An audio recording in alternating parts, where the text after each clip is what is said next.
आताच्या पावसावर असलेलं दुष्काळाचं सावट आणि मान्सूनचं आगमन लांबणं यामुळं सध्या सर्वाधिक चर्चा आहे ती एल निनो या घटकाची. पण हा घटक फक्त आत्ताच आपल्या पावसाला प्रभावित करतोय का? तर नाही. इतिहासात पाहिलं तर छत्रपती शिवराय, औरंगजेब, युरोपीय व्यापारी यांनासुद्धा त्यानं प्रभावित केलं आहे आणि तो दुष्काळ, रोगराई, गुलामगिरी यांना कारणीभूत ठरला आहे. ते कसं आणि त्याचा इतिहास काय आहे या सर्वांचा मागोवा घेणारा हा व्हिडिओ, तो शेवटपर्यंत नक्की पहा. नमस्कार, मी अभिजित घोरपडे. तुम्ही पाहताय भवताल व्हिडिओज. यावर्षी पावसानं सगळ्यांच्याच तोंडचं पाणी पळवलं आहे. शेतकरी, सामान्य नागरिक यांच्यापासून ते सरकारपर्यंत सगळ्यांनाच या आव्हानाचा सामना करावा लागतो आहे. या सगळ्यांच्या मुळाशी असलेला एक प्रमुख घटक म्हणजे एल निनो. पृथ्वीवरचा सर्वात मोठा महासागर म्हणजे प्रशांत महासागर अर्थात पॅसिफिक ओशन. या महासागरातील थंड आणि उबदार पाण्याच्या प्रवाहांमुळं त्याच्या तापमानात चढउतार होतात.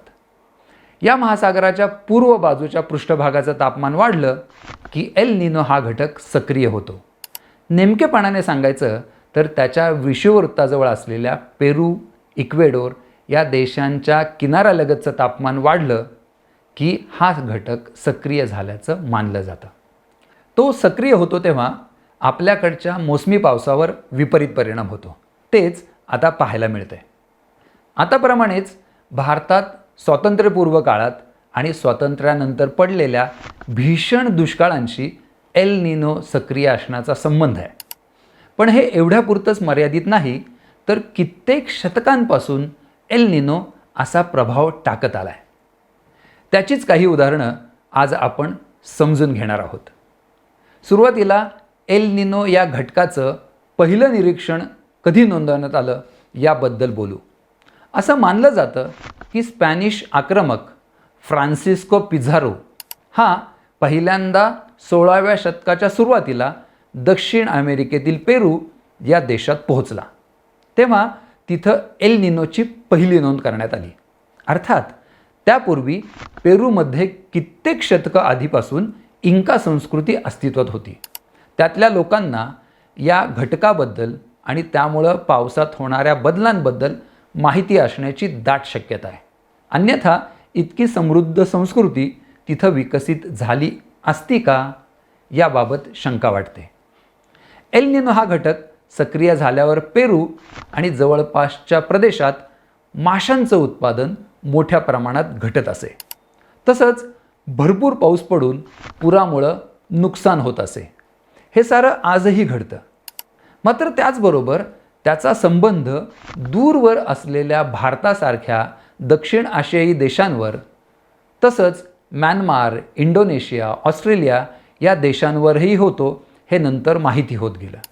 पुढं 20व्या शतकाच्या स्वातंत्र्यपूर्व भारतातील हवामान विभागाचे महासंचालक म्हणून जबाबदारी सांभाळलेले गणितज्ञ सर गिल्बर्ट वॉकर यांनी त्यावर काम केलं. त्यांनी 1930च्या दशकात एल निनोच्या विरुद्ध स्थिती असलेला आणि भारताच्या पावसासाठी अनुकूल ठरणारा ला निना हा घटक शोधून काढला. त्यानंतर या संदर्भात बरीच प्रगती होत गेली. एल निनोच्या भारत आणि महाराष्ट्राच्या संदर्भात ऐतिहासिक काळातील काही नोंदी आहेत का याचा शोध भवताल टीमने घेतला. या संदर्भात कॅनडा येथील मॅकगिल विद्यापीठाच्या इंडियन ओशन वर्ल्ड सेंटरमधील संशोधक असलेले आर्चिसमन चौधरी यांचा एक संशोधन प्रबंध आणि इतर काही संदर्भांमधून बरीच माहिती मिळाली. त्यानुसार छत्रपती शिवाजी महाराजांच्या काळात म्हणजेच 17व्या शतकात अनेकदा एल निनो सक्रिय असल्याची नोंद करण्यात आली आहे. त्यामुळं दुष्काळाची झळही बसली होती. रिचर्ड ग्रूव्ह या अभ्यासकाच्या नोंदींनुसार शिवरायांच्या जन्मापूर्वी म्हणजे 1614 ते 1616 आणि 1623 ते 1624 ही वर्ष एल निनोमुळे प्रभावित होती. शिवरायांच्या जन्माच्या वेळेसुद्धा म्हणजे 1629 ते 1632 ही वर्ष एल निनोने प्रभावित होती आणि अर्थातच त्यावेळी दुष्काळही पडला होता अशी नोंद करण्यात आली आहे. याशिवाय शिवराय पन्हाळगडावर असतानाचं आणि आदिलशहाचा सरदार सिद्दी जोहर याने किल्ल्याला वेढा घातल्याचं वर्ष म्हणजे 1660, त्या वर्षापासून ते 1662 या वर्षांपर्यंत सुद्धा एल निनो प्रभावित असल्याची नोंद आहे. एल निनो सक्रिय असणं आणि त्याच्यामुळं दुष्काळ पडणं याचा प्रभाव तत्कालीन आर्थिक आणि राजकीय स्थितीवर निश्चितपणे पडला. या संदर्भातही काही नोंदी सापडल्यात. संशोधक अर्चिसमन चौधरी यांनी त्यांच्या संशोधन प्रबंधामध्ये डच ईस्ट इंडिया कंपनीच्या कागदपत्रांचा संदर्भ घेतला आहे. त्यानुसार शिवरायांच्या निर्वाणानंतर 1685 ते 1687 या दरम्यान एल निनो उद्भवल्याची नोंद आहे. त्याचा संदर्भ मुघल बादशहा औरंगजेब आणि गोळकोंड्याचा कुतुबशहा यांच्याशी संबंधित आहे. हा एल निनो, त्यामुळे पडलेला दुष्काळ, झालेली उपासमार, त्यानंतर पसरलेली रोगराई याचा परिणाम म्हणून लाखो लोकांचा मृत्यू झाल्याची नोंद आहे. या काळात औरंगजेबाने गोळकोंड्याला वेढा घातला होता. आधीच एल निनोमुळे दुष्काळी वर्ष, त्यात औरंगजेबाचा वेढा आणि नंतर ला नीना स्थिती उद्भवल्यामुळं प्रचंड पाऊस पडून आलेला पूर, या घटनांमुळं तिथं जी दाणादाण उडाली त्याचं वर्णन औरंगजेबाच्या दरबारातला इतिहासकार आणि मासिर अलमगिरी याचा लेखक साकी मुस्तैद खान याने केलं आहे.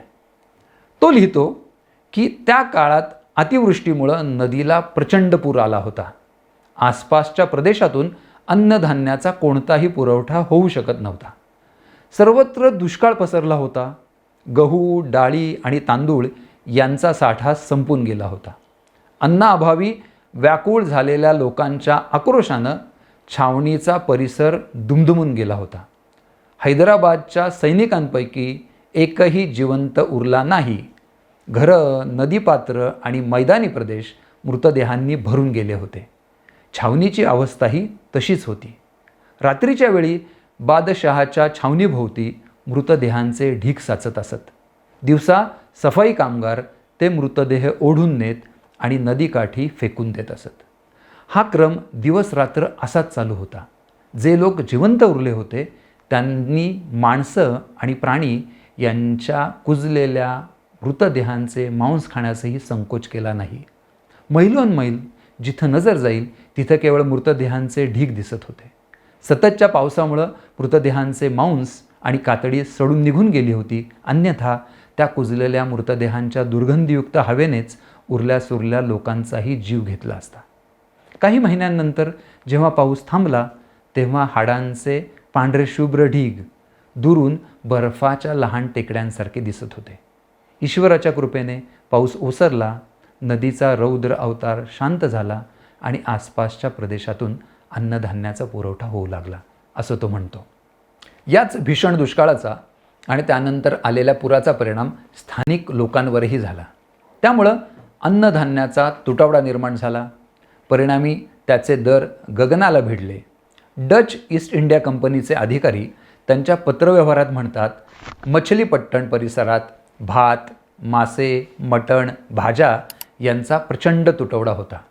त्याचा परिणाम म्हणून दररोज 15 ते 20 लोक उपासमारीने मृत्युमुखी पडत होते आणि त्यांचे मृतदेह रस्त्यांवर पडलेले पाहायला मिळत होते. पोट भरायला मिळावं म्हणून लोक वेठबिगार किंवा गुलाम व्हायला तयार होते. पुरुष, महिला, मुलं, मुली यांची गुलाम म्हणून विक्री होऊ लागली.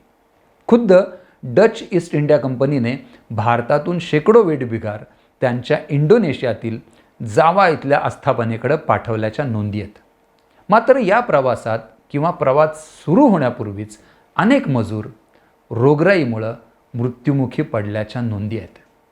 या घटनेमुळं लोकांचे मृत्यू तर झालेच, पण त्याचबरोबर सामाजिक, आर्थिक आणि कलेच्या दृष्टीनंही मछलीपट्टण या शहराचं खूप मोठं नुकसान झालं. किंबहुना त्याची रयाच गेली. या संदर्भात विल्यम नॉरिस नावाच्या इंग्रज राजदूतानं नोंद केली आहे ती अशी, सन 1686 मछलीपट्टण आणि आसपासच्या प्रदेशात भीषण दुष्काळ पडला होता.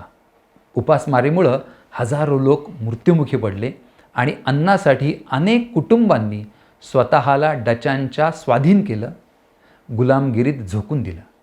डचांनी या संकटाचा फायदा घेतला आणि दुष्काळग्रस्त लोकांच्या एका मोठ्या समूहाला इंडोनेशियातल्या जावा आणि स्पाइस आयलंड्स येथे नेलं. तिथं त्यांना गुलामगिरीत राहावं लागलं. या दुष्काळानंतरच्या वर्षात प्लेगची साथ पसरली. उपासमारीमुळं आधीच लोक अशक्त बनले होते. त्यातून वाचलेल्या बहुतांश लोकांना या रोगानं हिरावून नेलं. या आपत्तीमुळं शहराला त्याचं पूर्वीचं महत्त्व पुन्हा कधीच प्राप्त होऊ शकलं नाही, कारण त्याची लोकसंख्या आणि व्यापार या दोन्ही गोष्टी मोठ्या प्रमाणात घटल्या होत्या. दुष्काळामुळं सर्व जीवनावश्यक वस्तूंच्या किमतीत प्रचंड वाढ झाली होती. डचांची वखार म्हणजे व्यापारी केंद्र वगळता इतर बहुतेक कारखाने किंवा वखारी इतरत्र हलवण्यात आल्या किंवा बंद पडल्या. परंतु शहराचं सर्वात मोठं नुकसान म्हणजे तिथले कारागीर व इतर कामगार निघून जाणं आणि त्याचसोबत मछलीपट्टणचं प्रसिद्ध उत्पादन असलेल्या चिंड्स म्हणजेच छापील सुती कापड निर्मितीच्या कलेचा ऱ्हास होणं हे होतं, असं तो इंग्रज राजदूत म्हणतो. एल निनोच्या प्रभावामुळं ऐतिहासिक काळात काय काय घडून गेलं आहे याची झलक या गोष्टींवरनं मिळते. म्हणजेच हा घटक फक्त अलीकडच्या काळात नुकसान घडवून आणतो असं नाही, तर त्याला तो शतकांचा दीर्घ इतिहास असल्याचं यावरून स्पष्ट होतं. इतिहास समजून घेतल्यावर वर्तमानातल्या गोष्टींचा नीट अर्थ लावता येतो. भारताने स्वातंत्र्यानंतर आणि एकूणच जगाने आधुनिक काळात किती प्रगती केली आहे याची कल्पनाही इतिहासातील या दाखल्यांवरून येते. या सर्व गोष्टींची माहिती करून देण्यासाठीच भवतालचा हा विश्लेषणात्मक व्हिडिओ. तो तुम्हाला कसा वाटला हे आम्हाला कमेंटमध्ये नक्की कळवा. व्हिडिओ आवडला असेल तर लाईक करा, शेअर करा आणि तुम्ही आत्तापर्यंत भवतालचं यूट्यूब चॅनल सबस्क्राईब केलं नसेल तर ते लगेचच करा. सध्या इथंच थांबूयात. नमस्कार.